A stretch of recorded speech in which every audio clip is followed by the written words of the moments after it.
kembali lagi sama saya Ivon. Nah, kali ini saya mau membahas mengapa ya produksi ASI itu bisa sedikit atau menurun.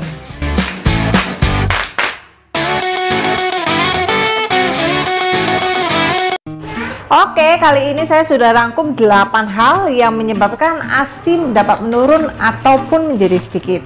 Yang pertama adalah posisi dan pelekatan menyusui yang kurang tepat. Posisi pelekatan menyusui yang kurang tepat ternyata membuat bayi itu kurang sempurna mengosongkan payudara kita. Sehingga ketika payudara belum kosong dengan sempurna, akan ada banyak ASI yang tersisa di payudara. Dan hal ini tentunya akan menghambat produksi ASI di waktu yang berikutnya. Yang kedua adalah penggunaan nipple seat. Nipple seat pada sebagian ibu yang memiliki puting datar atau tenggelam membuat si ibu ini lebih percaya diri saat menyusui. Padahal saat kita menggunakan nipple seat malah akan justru membuat stimulus pada puting ini berkurang. Apalagi jika nipple seat yang kita gunakan ini berbahan karet yang tebal dengan cara juga penggunaan yang kurang tepat. Malah akan membuat produksi ASI semakin menurun karena kurangnya rangsangan di payudara kita.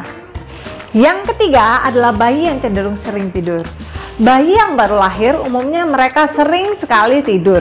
Karena itu sebagai ibu sebaiknya pada kasus seperti ini kita sering merangsang bayi untuk mengajak mereka menyusu setiap waktu di payudara kita. Yang keempat adalah mempersingkat waktu menyusu.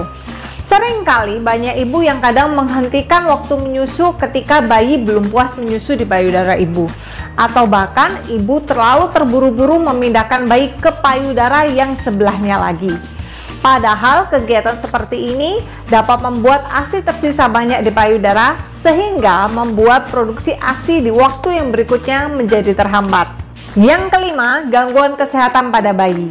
Gangguan kesehatan pada bayi semisal bayi mengalami penyakit kuning yang menyebabkan bayi ini akhirnya jadi lebih malas menyusu, kemudian bayi mengalami lip tie atau tongue tie, atau mungkin gangguan motorik pada mulutnya membuat bayi pada saat menyusu kurang dapat mengosongkan payudara ibu dengan sempurna. Yang keenam adalah masalah gangguan kesehatan pada ibu. Seringkali ibu yang mengalami anemia, hipotiroidisme, kemudian pendarahan pasca melahirkan, kemudian gangguan hormonal atau mungkin masalah anatomi payudara atau mungkin penggunaan KB yang mengandung estrogen menjadi faktor yang menyebabkan ASI ini menurun atau sedikit. Kemudian yang ketujuh adalah penggunaan DOT atau empeng. Penggunaan DOT atau empeng pada bayi menyebabkan bayi terkadang sudah puas menggunakan DOT atau empeng tersebut. Sehingga terkadang bayi itu enggan menyusu di payudara ibu. Hal ini tentunya berakibat buruk karena menyebabkan rangsangan pada tubuh ibu mulai berkurang sehingga ASI pun mulai menurun. Kemudian yang terakhir, yang kedelapan adalah hal yang sering sekali banyak terjadi, yaitu jarang menyusui. Jarang menyusui menyebabkan demand ke tubuh kita juga akan berkurang. Tentunya sesuai prinsip ASI supply by demand, rangsangan yang kita berikan kepada tubuh kita akan membuat tubuh memproduksi ASI sesuai dengan sinyal yang kita terima. Dengan adanya rangsangan yang sering masuk ke dalam tubuh kita, tentunya tubuh akan memproduksi sesuai dengan sinyal tersebut.